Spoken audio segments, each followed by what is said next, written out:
बिस्मिल्लाहिर्रहमानिर्रहीम। अस्सलाम वालेकुम। आज 23 अगस्त है और दिन है जुम्मे का। वैसे तो मैंने बात करनी है, तीन जजेस के हवाले से रेफरेंस दायर करने का फ़ैसला हुआ है, लेकिन शुरू में ही जिक्र करना चाहूँगा रहीम यार ख़ान में जो एक अंधोनाक वाक़या हुआ है, बहुत तकलीफ़ दह सानिया हुआ है, जहाँ पे हमारे पुलिस के 12 जवान जो हैं वो बेदर्दी के साथ शहीद कर दिए गए हैं।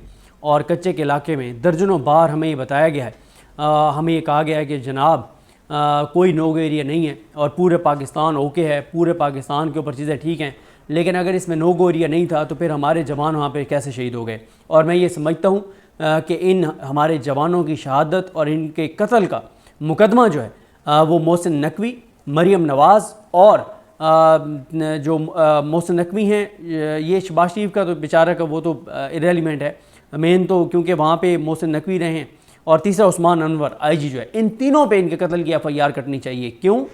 मरियम नवाज़ हों, इससे पहले मोहसिन नकवी हों, इन्होंने पुलिस को टोटल इस्तेमाल पॉलिटिकल किया है।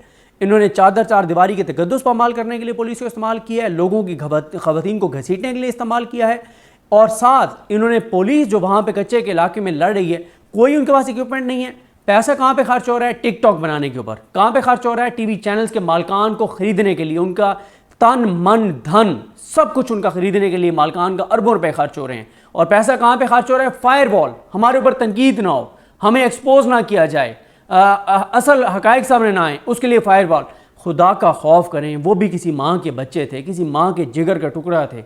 पता नहीं कितनी आज बीवियाँ जो हैं उनके खामिन चले गए, कितनी माओं के बेटे चले गए, कितने बच्चे यतीम हो गए, कोई एहसास नहीं है। इतना सस्ता है हमारे पुलिस के जवानों का खून कि वो वहाँ पे शहीद हो गए, और कोई मुल्क के अंदर कोई बात ही नहीं है, ऐसे कि जो नॉर्मल सी बात है। तो कोई थोड़ा सा खुदा का खौफ करें। और मुझे समझ नहीं आती कि पीटीआई का तो पूरे मुल्क में कोई झंडा लेके कहीं भी निकलता है तो उसको उठा लिया जाता है, धर लिया जाता है, घसीट लिया जाता है। शेख इम्तियाज़ को आपने देखा कैसे हथकड़ियाँ लगी हुई हैं, और ये मकबूल जान साहब को आपने देखा कैसे हथकड़ियाँ लगी हुई हैं। ये कच्चे के डाकू क्यों नहीं आपसे पकड़े जाते? क्योंकि आप पकड़ना नहीं चाहते। बदकिस्मती से इस मुल्क के अंदर जो भी आप चोर देखेंगे, डाकू देखेंगे, लुटेरा देखेंगे, मुंशात फरोश देखेंगे, कब्जा माफिया देखेंगे, प्रॉपर्टी टाइकून देखेंगे, 2 नंबर बंदा देखेंगे, वो हमारा एसेट है, वो हमारा असास है, उसका हमने ख्याल रखना है। कच्चे के डाकू पता नहीं हमारे कैसे एसेट है, मुझे समझ नहीं आती, जो हमारे जवानों का जो है वो खून बहा रहे हैं। तो इन शहादतों का, इस कत्ल का मुकदमा मरियम नवाज़ के ऊपर भी होना चाहिए, क्योंकि पुलिस को सिर्फ और सिर्फ, अब आज की बात देख लें, मैं उस पर चलें बाद में बात करूंगा कि अजहर मिशवानी के भाइयों का केस था, पंजाब पुलिस वाले आए हुए थे, रोज़ लापता अफराद के केस में लाहौर पुलिस, इधर उधर से पुलिस वाले आए हुए थे। और मियां गुल साहब ने ये कहा कि हमारा मुल्क जिस हालात से गुजरा है दहशतगर्दी के, इन पुलिस वालों को कहीं और होना चाहिए, इनको अदालतों में नहीं होना चाहिए। रोज़ यही काम है पुलिस का, इसको उठा लो, उसको उठा लो, इसको करो, उसको उधर छापा मारो, उधर छापा मारो। कभी आपने देखा है कि अचानक किसी मोहल्ले में पुलिस की 15 गाड़ियाँ आ गई हों और आप बाहर निकले हो तो आपको पता चला हो कि किसी दहशतगर्द को पकड़ने के लिए आए? बिल्कुल नहीं देखा होगा आपने। क्या पता चलता है? पीटीआई के किसी हामी को, फलाने को, हुकूमत के किसी नाके को उठाने आए हुए। दूसरा, ये कच्चे के डाकुओं की ऑडियो कभी हम नहीं लीक करते, हम नहीं सुनते, इनके फ़ोन नहीं हम टेप करते। मतलब बुशरा बीबी और लतीफ़ खोसा की ऑडियो तो आ जाती है, कच्चे के डाकुओं की ऑडियो क्यों नहीं आती? इमरान खान की और मुसर्रत जमशेद चीमा की तो ऑडियो आ जाती है, लेकिन कच्चे के डाकुओं की क्यों नहीं आती? जो फैसल चौधरी जो है वो और फवाद चौधरी आपस में बात कर रहे हैं बंदयाल साहब के हवाले से, वो ऑडियो तो आ जाती है, कच्चे के डाकुओं की नहीं आती। तो वो काम हमें करने चाहिए जो मुल्क के लिए हैं, जो 25 करोड़ लोगों के लिए। सिर्फ मैं आप लोगों पे छोड़ रहा हूँ, ज़रा एक आप लोग भी थोड़ी सी रिसर्च किया करें और चीज़ें डाला करें सोशल मीडिया पे, सिर्फ मीडिया और सोशल मीडिया पे ना रहा करें। ज़रा आपसे मैं कहता हूँ ज़रा रिसर्च करें कि 1 जनवरी से लेके और आज 23 अगस्त तक पाकिस्तान में कितने दहशतगर्दी के वाक़यात हुए हैं, कितने हमारे सिविलियंस गए हैं, कितने हमारे फौजी जवान शहीद हुए हैं, कितने दहशतगर्दी के वाक़यात हुए हैं। और थोड़ा सा कंपैरिजन करें इसका 2023 के साथ, 22 के साथ, और फिर 2018 से शुरू हो इमरान खान के दौर से कंपैरिजन करें, और फिर जब ये चोर डाकू और लुटेरे मुल्क पे मुसल्लत किए गए 2023 में, उसके कंपैरिजन करें 2022 में, उसका कंपैरिजन करें, 23 का करें, अब 24 का करें, और फिर आप सलाम पेश करें मोहतरम सिकंदर सुल्तान राजा, मोहतरम काजी फायज ईसा साहब को, जिन्होंने ये इंतखाबात करवाए और चोरों डाकुओं लुटेरों के इस मुल्क पे मुसल्लत किया, और आज पूरा मुल्क उसको भुगत रहा है। जब तक ये रहेंगे हर रोज़ सानियात होंगे, हर रोज़ वाक़यात होंगे, क्यों? अवाम के वोटों से वो आए नहीं है, अवाम की उनको फिक्र नहीं है, मुल्क की उनको फिक्र नहीं है। क्यों? उनके असासे, जदादें, औलाद, कारोबार, मफादात सब कुछ बाहर है, उनका क्या लेना देना इस मुल्क के साथ। वो तो एक टिकट कटवाएंगे, जाके लंदन में आराम से बैठ देंगे, उनका सब कुछ सेट है। लिहाजा ये बड़ा आसान हुआ है। और मैंने आज ट्वीट किया है, पीटीआई की जनूबी पंजाब के MNAs, MPAs, टिकट होल्डर्स, जिम्मेदारान, ओहदेदारान, शर्म आनी चाहिए, डूब के मर जाएं ये सारे। इतने घटिया ये किरदार हैं, इतने मकरूह ये किरदार हैं। इनको इमरान खान के नाम पे वोट पड़ा, औकात से बाहर हो गए, अपने आप को चीज़ें समझने लग गए। अवाम ने वोट दिया पीटीआई को, 2/3 अक्सरियत अवाम ने पीटीआई को दिया है। क्या इनका काम नहीं है ये जाए वहाँ शोधा के घर?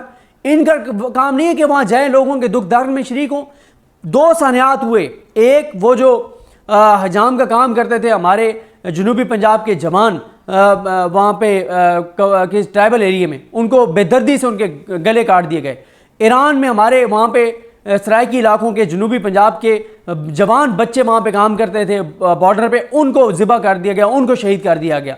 और कोई इन्होंने उसके ऊपर पीटीआई का सुना आपने कि पीटीआई के ये लोग वहाँ पे गए हों? मैंने इनको सजेशन दी थी, पीटीआई की वहाँ की लीडरशिप को कॉल करके सजेशन दी थी कि वहाँ जो ये गरीब शहीद हुए हैं, 2 वाक़यात हुए, इन दोनों की लिस्टें बनाएं, उनकी फैमिली के मेंबर्स के नाम लिखें, अकाउंट नंबर लिखें और वायरल करें किसी मतलब अथेंटिक फोरम से। पीटीआई अनाउंस करे, ओवरसीज़ पाकिस्तानियों को कहे कि इनके अकाउंट में पैसे डालें ताकि इनके घर चल सकें, जो बेचारे 15-15 हज़ार तनख्वाह के ऊपर वज़ीरिस्तान में काम कर रहे थे और उनको शहीद कर दिया गया। कोई नहीं किया, पीटीआई ने कुछ नहीं किया। क्या इनका काम नहीं है? ये इनको आवाम ने वोट इसीलिए दिया था कि जाके तुम MNA MPA बन के जाके याशियाँ करो, टिकटॉकें बनाओ, जाके तस्वीरें बनाओ, तुम जाके घूमो फिरो। शर्म आनी चाहिए लोगों को और अवाम में जाना चाहिए। ये जाते हैं किसानों के पास, जो किसानों की हालत है, जाते हैं मजदूरों के पास, जाते हैं गमी खुशी में, जाते हैं लोगों के साथ, नहीं खड़े होते। क्यों? इन्हें पता है कि मुफ्त में हमें वोट मिल गया है, ना हमारा पैसा लगा है ना कुछ इमरान खान के नाम पे, और इन्हें पता है कि अगली बार भी हम जीत जाएंगे इमरान खान के नाम पे। लेकिन इमरान खान साहब को आके बाहर 70% अपने जनूबी पंजाब समेत पूरे पंजाब के टिकट होल्डर्स, MNAs, MPAs को बदलना होगा अगर इमरान खान जो है वो इस मुल्क को आगे लेके जाना चाहता है। ये जो लोग हैं, इनके साथ ये मुल्क आगे नहीं जा सकता, ये बात बड़ी तय है। इमरान खान के नाम पे इनको वोट पड़ा है, लेकिन ना ये इमरान खान के लिए निकलते हैं। कितनी जगहों पे आपने देखा है कि जनूबी पंजाब में कोई सक्सेसफुल रैलीज हुई हैं, निकलते ही नहीं है। मरियम नवाज को उन्होंने बड़े आराम से इक़्तिदार उसको करने दे रहे हैं, ना उसकी करप्शन लूट मार को एक्सपोज करते हैं, ना उसकी बद इंतजामी को, ना महंगाई को, ना किसानों को, ना तनख्वाहदार तबके को, ना इंडस्ट्रियलिस्ट को, किसी चीज़ को ये नहीं हाईलाइट करते। ये हालात हैं पंजाब में। ऐसा लगता है कि पंजाब में पीटीआई का वजूद ही कोई नहीं है। मियां असलम इकबाल साहब हैं, वो छुपे हुए हैं, हमाद अजहर है, वो छुपा हुआ है। ठीक है, वो जस्टिफाइड है उनका जो वो छुपे हुए हैं, लेकिन और अहमद बच्चर साहब लगे रहते हैं। लेकिन ज़ाहिर एक कलेक्टिव एफर्ट होती है। अब आपस में ग्रुपिंग है, लड़ाइयाँ हैं, मैं इस्तीफ़ा दे रहा हूँ तो मैं इस्तीफ़ा दे रहा हूँ, मेरा पार्लिमानी लीडर बनाओ तो मेरा बनाओ, मेरा ये ओहदा दो तो मेरा। अभी तक ये ओहदों पर लड़ रहे हैं, इनको शर्म नहीं आती कि अभी तक ओहदों पर लड़ रहे हैं। सॉरी, ये बात ज़रा लंबी हो गई है, लेकिन ये बात करना बहुत ज़रूरी था।